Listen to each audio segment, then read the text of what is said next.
Kitab 1 Raja-Raja. Raja Daud telah tua dan lanjut umurnya, dan biarpun ia diselimuti, badannya tetap dingin. Lalu para pegawainya berkata kepadanya, "Hendaklah dicari bagi tuanku raja seorang perawan yang muda untuk melayani dan merawat raja. Biarlah ia berbaring di pangkuanmu, sehingga badan tuanku raja menjadi panas." Maka di seluruh daerah Israel dicarilah seorang gadis yang cantik, dan didapatlah Abishag, gadis Sunem, lalu dibawa kepada raja. Gadis itu amat cantik, dan ia menjadi perawat raja dan melayani dia. Tetapi raja tidak bersetubuh dengan dia. Lalu Adonia, anak Hagit, meninggikan diri dengan berkata, "Aku ini mau menjadi raja." Ia melengkapi dirinya dengan kereta-kereta dan orang-orang berkuda, serta 50 orang yang berlari di depannya. Selama hidup Adonia, ayahnya belum pernah menegur dia dengan ucapan, "Mengapa engkau berbuat begitu?" Ia pun sangat elok perawakannya, dan dia adalah anak pertama sesudah Absalom. Maka berundinglah ia dengan Yoab, anak Seruya, dan dengan Imam Abiatar, dan mereka menjadi pengikut dan pembantu Adonia. Tetapi Imam Zadok, dan Benaya bin Yoyada, dan Nabi Nathan, dan Simei dan Rei, dan para pahlawan Daud tidak memihak kepada Adonia. Sesudah itu Adonia mempersembahkan domba, lembu, dan ternak gemukan sebagai korban dekat batu Zohelet yang ada di samping En-Rogel. Lalu mengundang semua saudaranya, anak-anak raja, dan semua orang Yehuda, pegawai-pegawai raja. Tetapi Nabi Nathan dan Benaya dan para pahlawan dan Salomo adiknya tidak diundangnya. Lalu berkatalah Nathan kepada Batsheba, ibu Salomo, "Tidakkah engkau mendengar bahwa Adonia anak Hagit telah menjadi raja, sedang tuan kita Daud tidak mengetahuinya? Karena itu, baiklah ku beri nasihat kepadamu, supaya engkau dapat menyelamatkan nyawamu dan nyawa anakmu Salomo. Pergilah masuk menghadap Raja Daud dan katakan kepadanya, bukankah tuanku sendiri, ya rajaku, telah bersumpah kepada hambamu ini, anakmu Salomo akan menjadi raja sesudah aku, dan dialah yang akan duduk di atas tahtaku. Mengapakah sekarang Adonia menjadi raja? Dan selagi engkau berbicara di sana dengan raja, aku pun akan masuk pula dan menyokong perkataanmu itu." Jadi masuklah Batsheba menghadap raja ke dalam kamarnya.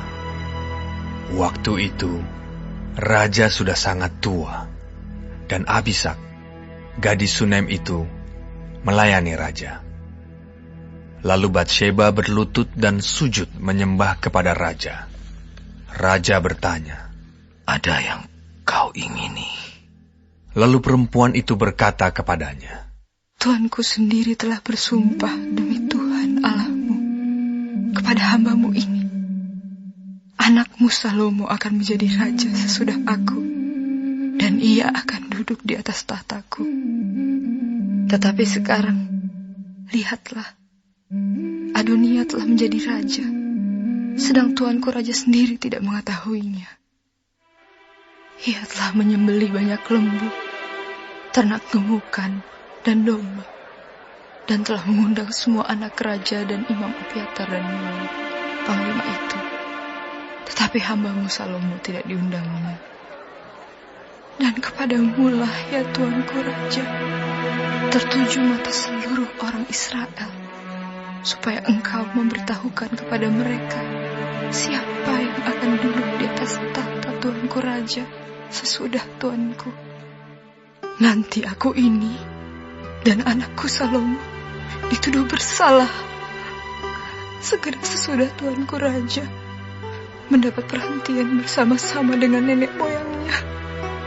Selagi Batsheba berbicara dengan raja, datanglah Nabi Natan.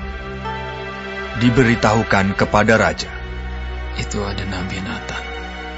Masuklah ia menghadap raja, lalu sujud menyembah kepada raja dengan mukanya sampai ke tanah. Natan berkata, "Ya, Tuanku Raja, Tuanku sendirilah rupa-rupanya yang telah berkata, Adonia akan menjadi raja sesudah aku, dan ia akan duduk di atas tahtaku. Sebab pada hari ini, ia telah menyembelih banyak lembu, ternak gemukan dan domba. Ia mengundang semua anak raja, para panglima dan imam Abiatar. Dan sesungguhnya mereka sedang makan minum di depannya sambil berseru, Hidup Raja Adonia! Tetapi hambamu ini dan Imam Zadok dan Benaya bin Yoyada dan hambamu Salomo tidak diundangnya. Jika hal ini terjadi dari pihak Tuanku Raja, maka engkau tidak memberitahu hamba-hambamu ini siapa yang akan duduk di atas tahta Tuanku Raja sesudah Tuanku." Lalu Raja Daud menjawab, katanya, Panggillah Batsheba.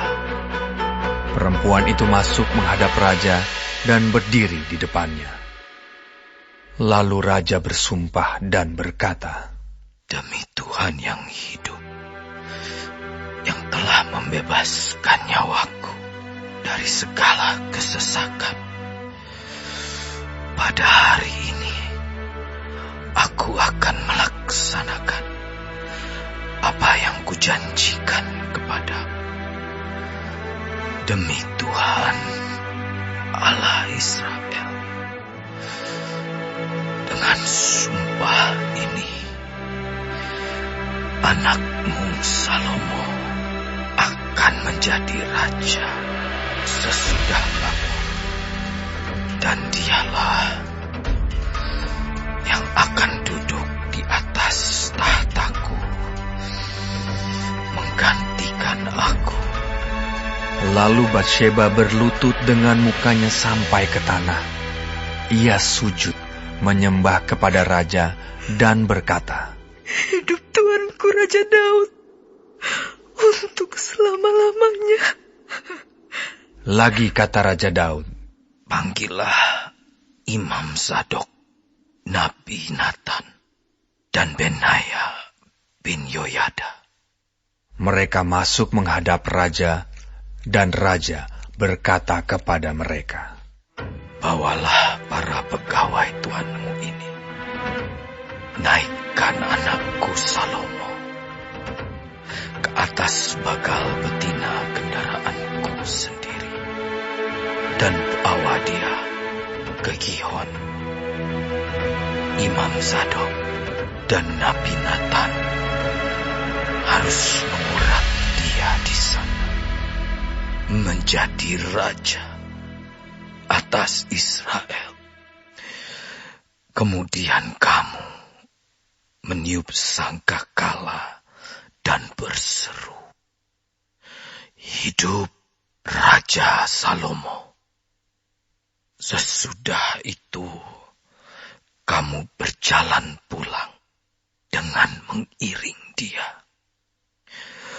Lalu ia akan masuk dan duduk di atas tahtaku, sebab dialah yang harus naik tahta menggantikan aku Dan dialah yang kutunjuk menjadi raja atas Israel dan Yehuda. Lalu Benaya bin Yoyada menjawab raja, Amin. Demikianlah kiranya firman Tuhan, Allah Tuanku Raja.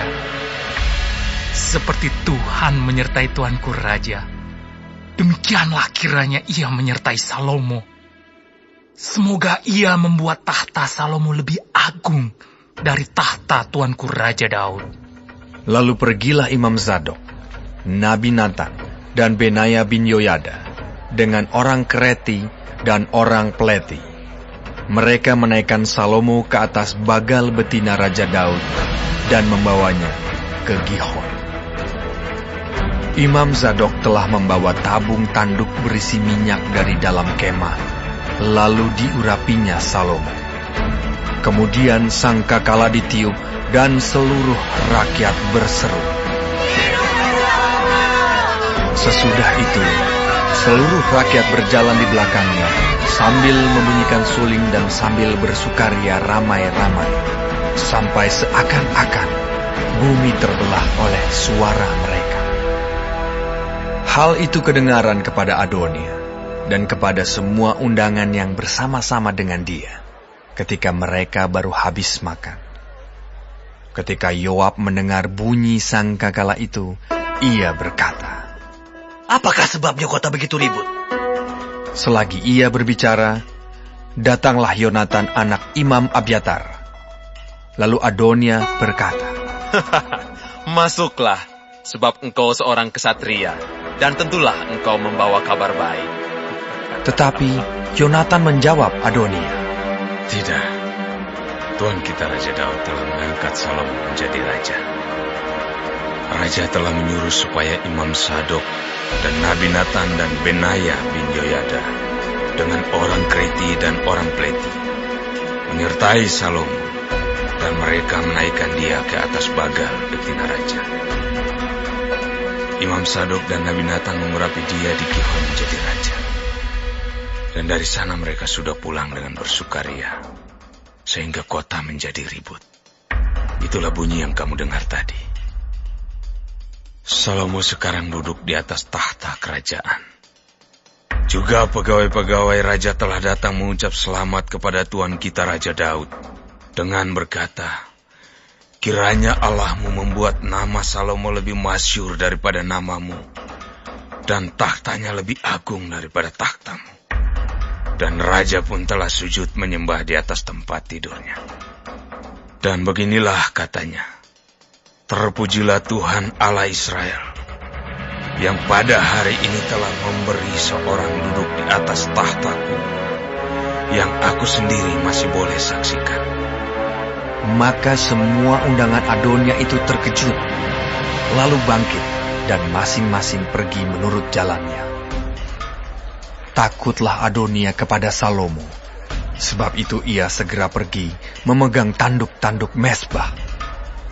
Lalu diberitahukanlah kepada Salomo, Ternyata Adonia takut kepada Raja Salomo, dan ia telah memegang tanduk-tanduk mezbah, serta berkata, Biarlah Raja Salomo lebih dahulu bersumpah mengenai aku, bahwa ia takkan membunuh hambanya ini dengan pedang. Lalu kata Salomo, Jika ia berlaku sebagai kesatria, maka sehelai rambut pun dari kepalanya tidak akan jatuh ke bumi. Tetapi jika ternyata ia bermaksud jahat, haruslah ia dibunuh. Dan Raja Salomo menyuruh orang menjemput dia dari mezbah itu. Ketika ia masuk, sujudlah ia menyembah kepada Raja Salomo. Lalu Salomo berkata kepadanya, Pergilah ke rumahmu,